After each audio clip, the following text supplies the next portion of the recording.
Hello বন্ধুরা, আমি Rumpa from West Bengal. তোমাদের সামনে আবারও একটি ছোট্ট ভিডিও নিয়ে চলে এলাম। তো আজকে আমি তোমাদেরকে দেখাবো যে হুকের ঘর কিভাবে করতে হয়। তো চলো ভিডিওটা শুরু করা যাক। তো দেখো, এখানে আমি প্রথমে একটা দাগ দিয়ে নিলাম, তারপরে লাস্টে একটা দাগ দিয়ে নিলাম। নেওয়ার পর এবার এভাবে দুভাঁজ করে নিলাম। দুভাঁজ করে নেওয়ার পর মাঝখানে কিন্তু আমরা আরেকটা দাগ দিয়ে নেব।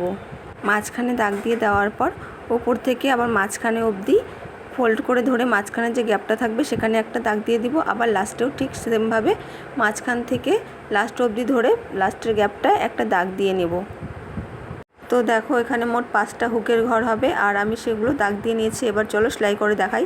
এরপর কিন্তু সোজা দিকটা আমার ওপরের দিকে থাকবে আর উল্টো দিকটা কিন্তু নিচের দিকে থাকবে। আর এইভাবে আমি সুইটাকে ঢুকিয়ে নিলাম। নেওয়ার পর এইভাবে নিচ থেকে কিন্তু আরেকবার আমি সুইটাকে ঢুকিয়ে নিব। নেওয়ার পর এখানে কিন্তু এইভাবে সেলাই করে নিতে হবে। তো এটাকে কিন্তু ডবল করে নিতে হবে দুবার। এইভাবে নেওয়ার পর এখানে এবার গিট সেলাই দিতে হবে। তো সেলাইটা কিভাবে দিতে হবে তোমরা একটু দেখে নাও। এই সুইটাকে এইভাবে ঢুকিয়ে নিলাম।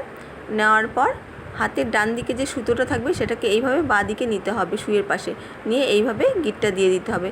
এই রকম করে তোমরা বারবার একই পদ্ধতিতে সেলাই করে যাবে। ডান দিক থেকে এইভাবে ডান দিক থেকে বাঁ দিক করে আমি কিন্তু সম্পূর্ণ হুকের ঘরটা সেলাই করে নিব। তো এরপরে আমি কিভাবে গিটটা দিব সেলাইটার শেষে সেটা তোমরা দেখে নাও। আর হুকের ঘর করা কিন্তু খুবই সহজ। আশা করি তোমরা এই ভিডিওর মাধ্যমে সম্পূর্ণটা শিখতে পারবে। তো দেখো, এইভাবে সুইটাকে আমি নিচ দিক দিয়ে বের করে নিব। বের করে নেওয়ার পর দেখো এরকম থাকবে হুকের ঘরটা। আর এবার আমি পিছন দিক দিয়ে গিটটা দিয়ে দেবো। তো সেটা কিভাবে দিব দেখো।